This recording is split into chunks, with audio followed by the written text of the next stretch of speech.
From the Tennessee Valley Weather Channel, this is a severe weather alert.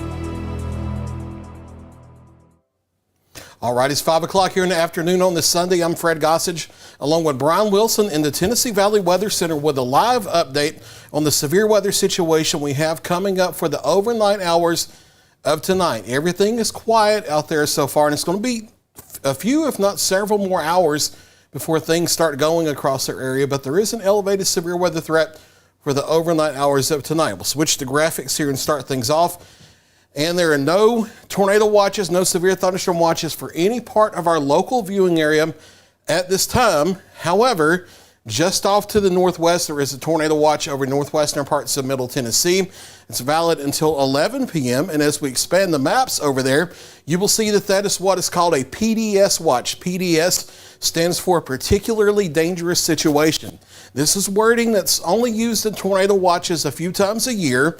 It's kind of heightened wording. It's an upper end type of tornado watch. They issue these when there's the potential for a few long track, strong to violent type tornadoes, the upper end, large type tornadoes. There is a higher tornado threat back in those areas of northwest Tennessee, northeast Arkansas, up into Missouri and Kentucky. That's where the highest tornado threat is. However, in our local area for the overnight, the tornado threat has ticked up just a little bit compared to what it previously was, and Brian will be detailing that as he goes through the threat categories and what to expect for the overnight. Right now, we're hot and we're quiet. Here are current temperatures with live Viper radar into the middle to upper 80s. Showers and thunderstorms have stayed off to the northwest of our local area for much of the day. You see that first complex moving through from the late morning into the early afternoon along the I-40 corridor and northward. There were severe thunderstorm warnings and even tornado warnings to the north of us. That has shifted over into eastern Tennessee.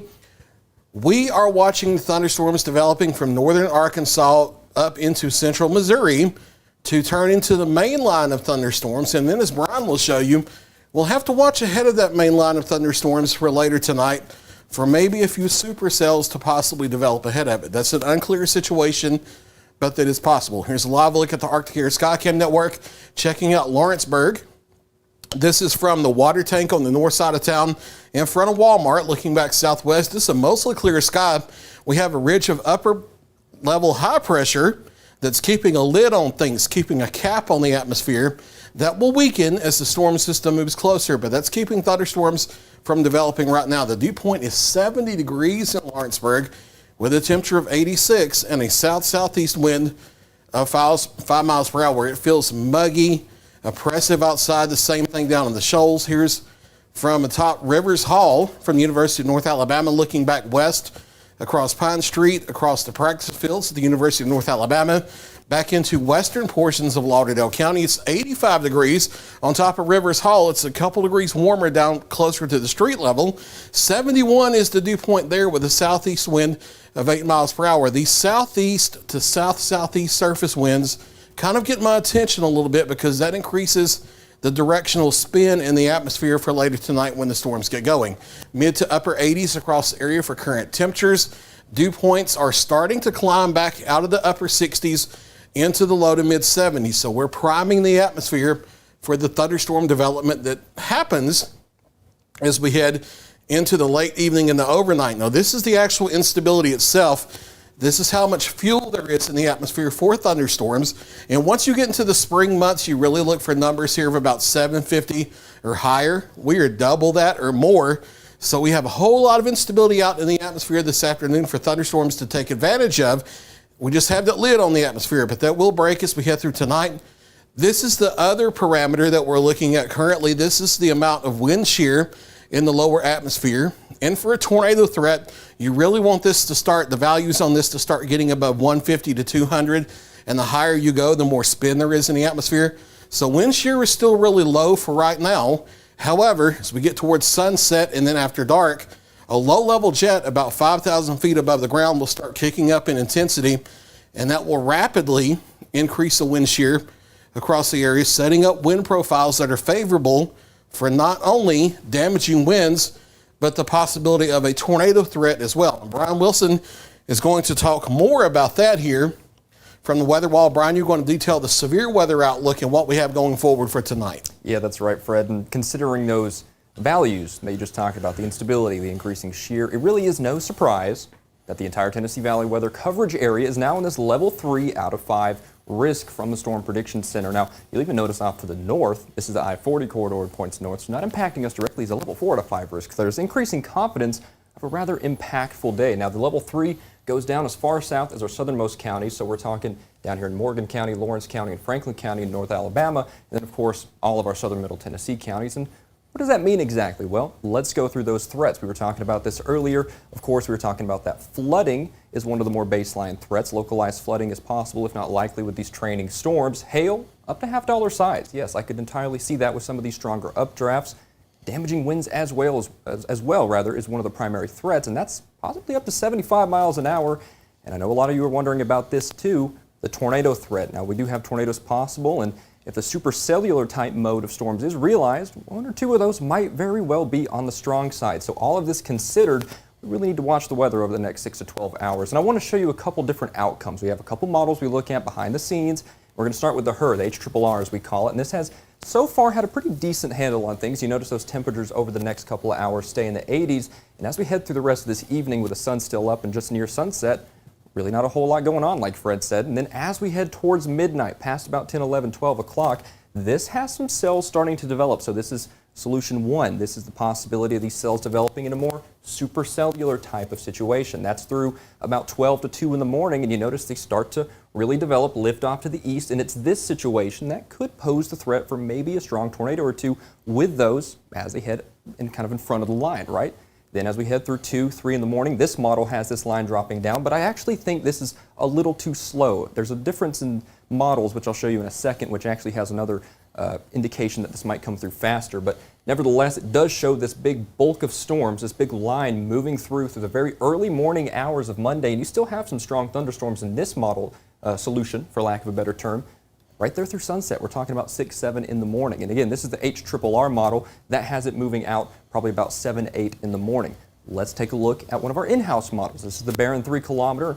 It also agrees with the HRRR up to, through the evening, right? We're going to pretty much stay clear. But even as we head through the midnight hours, that's whenever it also starts to show that. Fred, I know you probably saw that too. We actually start having development here on this model as well. So we'll have to watch this, but this one is faster. And I actually think this is probably the more believable solution, that from midnight to 2 a.m., the whole line starts to drag south into the area. Notice that shape too.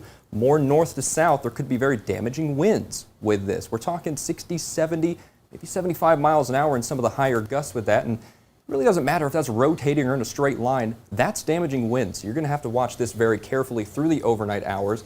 This pushes east with time here, and it's also out of here probably in the 4 to 6 time frame with only a few showers lingering behind it there. So probably a pretty impactful night ahead of us. By about sunrise or so, this model actually has most of the rain out of here, so we might be drying out by then, but we're still going to pick up quite a bit of rain in the meantime. So we're actually in this level 2 out of 4 risk from the Weather Prediction Center, which kind of indicates the flooding risk is a little bit elevated across the area, especially in southern middle Tennessee and in portions of our North Alabama counties, but it decreases as you go further south. And that being considered, this is why we have that flood advisory, the flood watch rather, across southern middle Tennessee, all of our border counties on the north side. Not in North Alabama right now, not sure if they're going to extend that or not, but for sure we have that until 7 in the morning, and that's in our southern middle Tennessee county. So definitely quite the impactful night in store for us.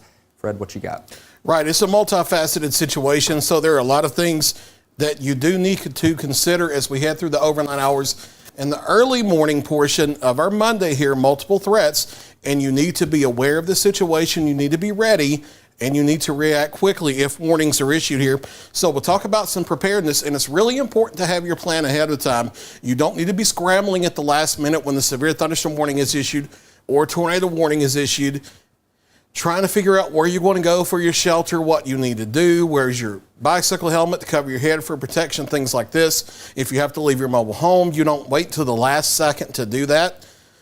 Here are the basic steps you need to think about, and you should have been thinking about this ahead of time, because we've had a severe weather threat in the forecast for tonight for a full week in advance, and we've begged you all week to get ready for this. This is not a surprise. This is not a last-minute shakeup in the forecast. We've had this in the forecast for the past 7 days, and every single day we have begged you to get ready for this. And this is the type of thing that you do to get ready for it. You need to make sure that you have multiple reliable ways of hearing warnings that will wake you up out of your sleep overnight, since this is an overnight severe weather threat.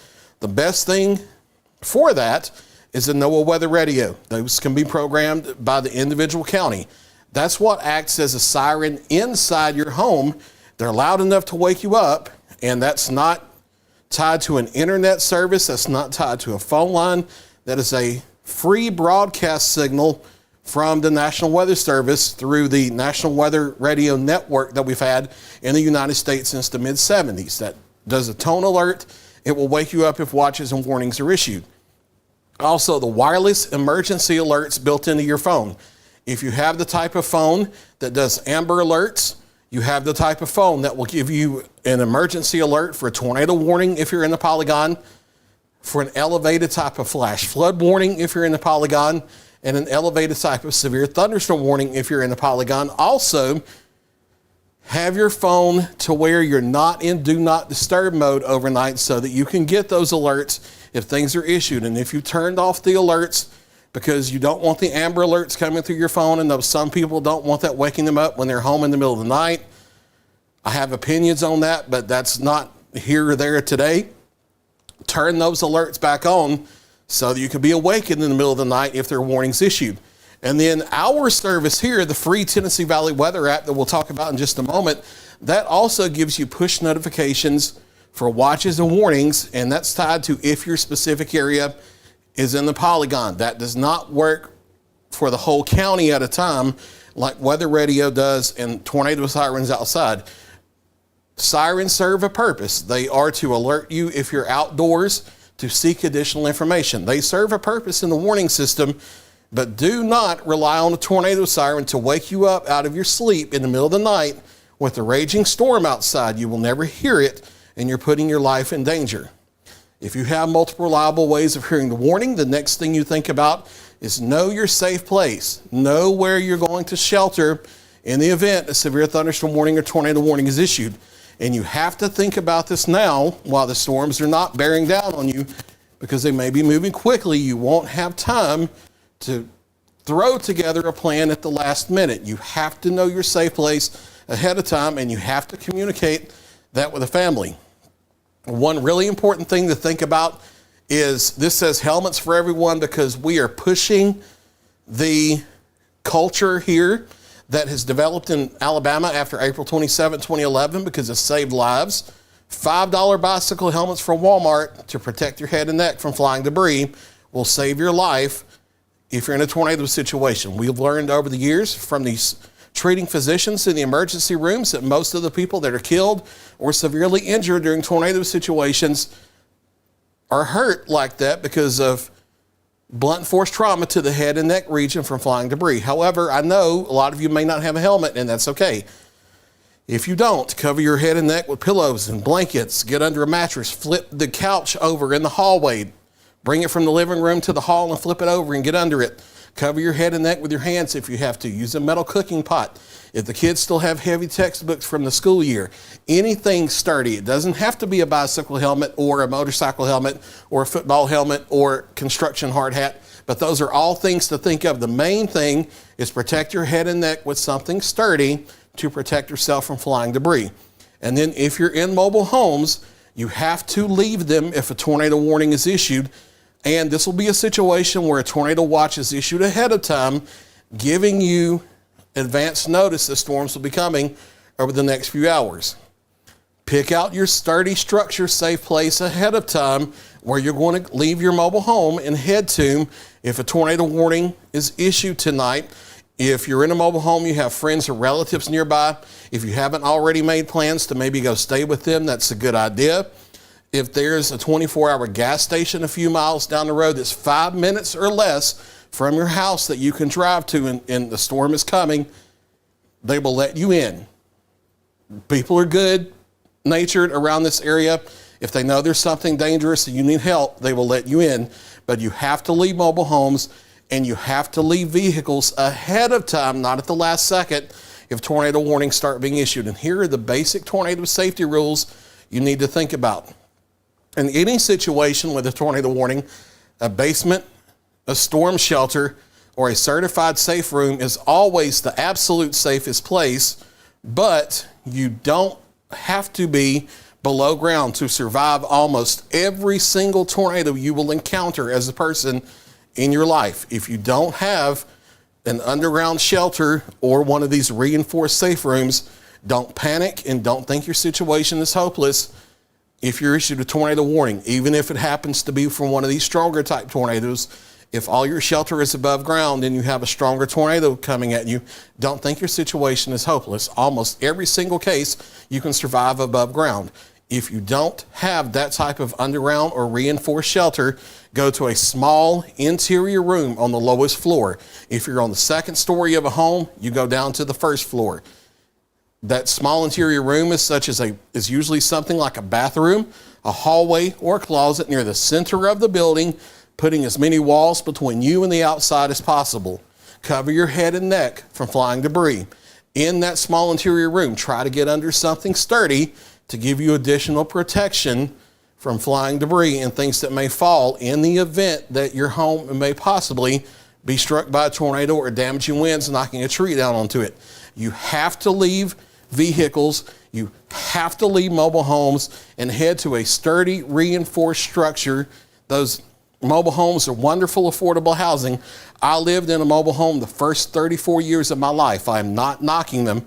However, in high wind situations and tornado situations, even if they are strapped down, they are death traps, and you cannot stay in a mobile home or a vehicle in a tornado situation. And it does not take a large tornado to take your life if you're in a mobile home. The weaker, lower end type tornadoes can do that as well. You also need to understand the difference between watches and warnings. It doesn't matter if it's a tornado warning or severe thunderstorm warning. Warning versus watch works the same way.